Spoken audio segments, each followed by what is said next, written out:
Hello everyone. In this video, I will discuss about the income elasticity of demand, which tells us the responsiveness of demand due to change in income. So if my income increases, I might start demanding more for specific goods and services. And I might start demanding less for some other goods and services. So this relationship between income and the quantity demanded of different goods and services we will discuss under this income elasticity of demand. Let's start with the formula.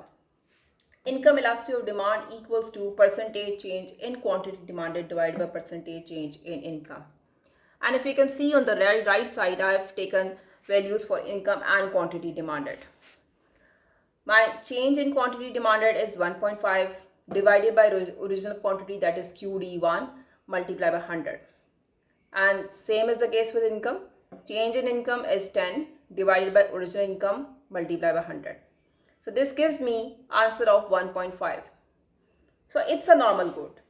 So what is the relationship we have come to know from this? That if my income increases, I'll demand more for the specific goods and services, and those would be called normal goods.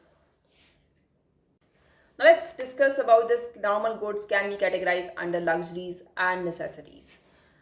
So if my income increases, I might start spending more for these two goods. I'll demand more for these two goods. But my demand for the necessities would not increase that much the way I am increasing my demand for the luxuries. And if you can see on the right side, I've made graphs for these two.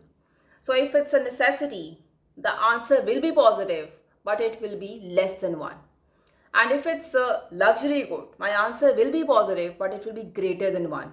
So in this case, we can say that this is a normal good and it comes under the category of luxury good, which means my income increases and I'm going to demand a lot more for these type of goods and services as compared to necessities. Now the second case, which is for the inferior goods.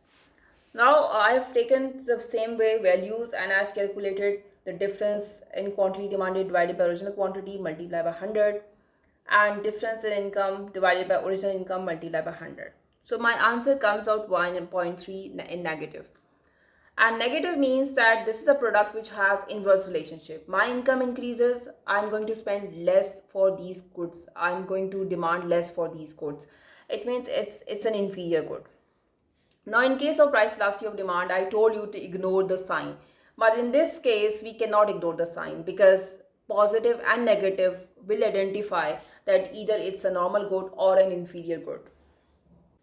You can also see the graph that if the answer comes out greater than -1, that shows that it has elastic demand. And if it is less than -1, it shows that it has inelastic demand.